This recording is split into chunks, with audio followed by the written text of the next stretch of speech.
梁國雄議員，主席，馬逢國真係傻傻地嘅，調動解放軍要中央軍委批准㗎嘛，係咪？1個年以上。梁國雄議員，你唔係馬逢國議員，我哋唔好嘥時間啦。梁國雄議員，你希望你係針對呢個預算開支預算去問問題好唔好？佢問佢，我有侮辱性，佢話我傻啊！傻未必嘅，傻得可愛得嘅，傻得可愛得。梁國雄議員，呢個唔係人格嘅問題。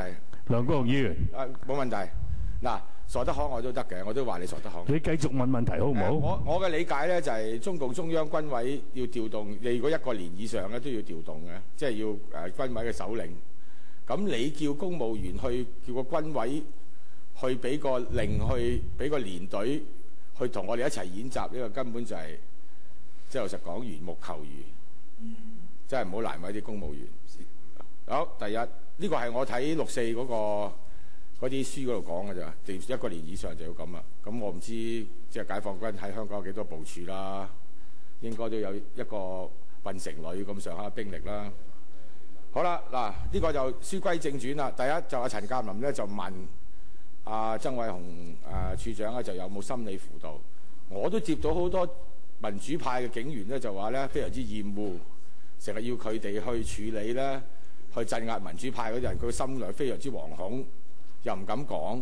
咁到底你哋又有冇即係有個預算，就係去同佢洗下腦又好，同佢解下困咧？因為真係有幾個，琴日我坐的士都有一個以前嘅差人，佢話：喂，長毛你唔好啦，真係係咪？我哋嗰啲伙計有啲係撐你，有啲唔撐你，撐你嗰啲真到你死，唔撐你嗰啲親到你死，撐你嗰啲又話拉唔落手。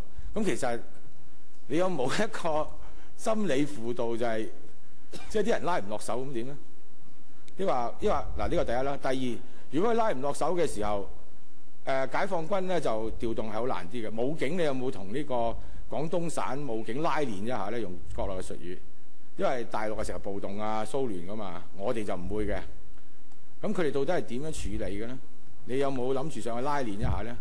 第三，你有冇借定呢個政府大球場去囚禁嗰啲佔領中環嘅1萬人喎？我睇套戲咧，喺智利咧就係政變嗰日咧，就有5萬人囚禁咗喺呢個聖地亞哥嘅國家場館。你有冇做過呢樣嘢咧？第三、第四就係音波炮嘅問題。呢個音波炮，你俗稱音波炮啊！你哋會唔會使用嗰個音波炮呢？嗰日即係會唔會拎去試一試？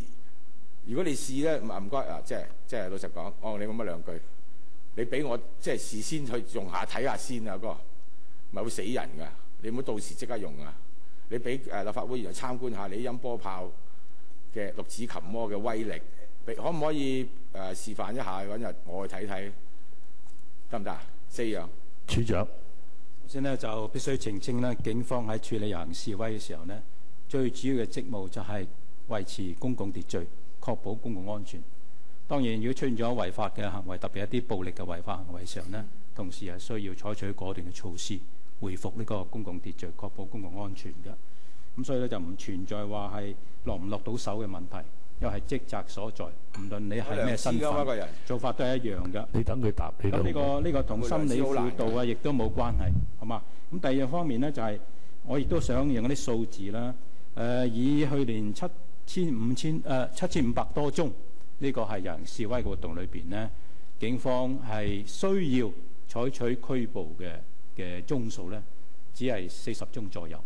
而絕大部分嘅咧都同個活動冇關，而係個人嘅違法行為，包括係毆打他人啦、破壞他人嘅財物啦，甚至係傷人啊、非禮，亦都包括閣下黨友嘅指控之後提出之後，我哋作出嘅拘捕行動。